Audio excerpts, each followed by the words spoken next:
Yeah, I bought a new office, 4,500 square feet in the centre of Leeds. That it's not purpose built. It's an existing building, but it's already ready to rock and roll. It's got all the desks, got all the electrics, got all the bits and pieces in there.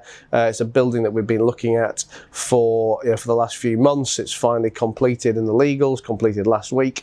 We've been, I was going to say nomadic. That's the wrong word. We've been unsettled from an office perspective since the beginning of COVID. Again, as an organisation and as a group of different businesses, we were in a rented office in the centre of Leeds where the lease expired just when COVID was starting and everyone was going into lockdown and being sent home. So March, April 2020.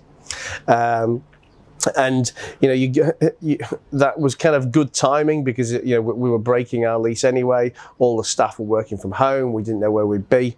And if you go back to that time, again, any of you who've followed me for a while or follow me regularly, I was actually a real kind of advocate for working from home back then, and I was very much of the opinion that. Despite the negative aspects of lockdown and Corona, etc., there were some good lessons to learn, and I was excited about the fact that we could look to have more staff working from home, which would therefore give us the ability to reduce our office footprint, reduce our costs, give flexibility, and also then to then be able to hire a global workforce or certainly a national workforce because we weren't so dependent on physical office space in specific geographical locations. Now, again, if you follow me for a while, you'll know that over the kind of course of lockdown and over the last 6 or 12 months, I've kind of gone full circle on that idea. And whilst it's certainly opened my mind to the fact that with the right policies and the right controls and measures in place, you can hire home workers and you can have people working from home. It's just something that I will never ever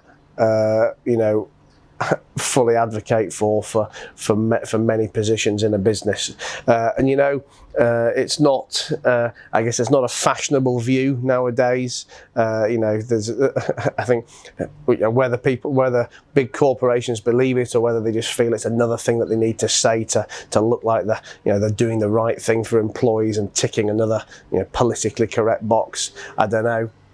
But I just do not believe you can have for example, call centre staff, administrative staff, more junior members of a team working from home in a home environment and achieve the same level of productivity and build the same relationships and camaraderie, etc., than you can in a physical office. It's a conversation for another day to go into the deep detail on on the whys and wherefores and what is wrong there. Like I said, it's not to say that I don't, believe that certain people can work from home certain parts of the time, but I just don't think it's effective to have an organisation that is fully decentralised. Now, I know some of you guys watching this will disagree. Will have your ways of trying to prove me wrong, and I get it. It works for you. I mean, I've got a couple of friends. One who springs to mind, particularly who's got a business with no physical office, 100+ staff. Very successful. But for me personally, I like that physical space. I like everyone getting together. I like everyone being in the same building, being able to walk up to somebody's desk, to be able to ask a question, to be able to go for a beer after work, etc., etc.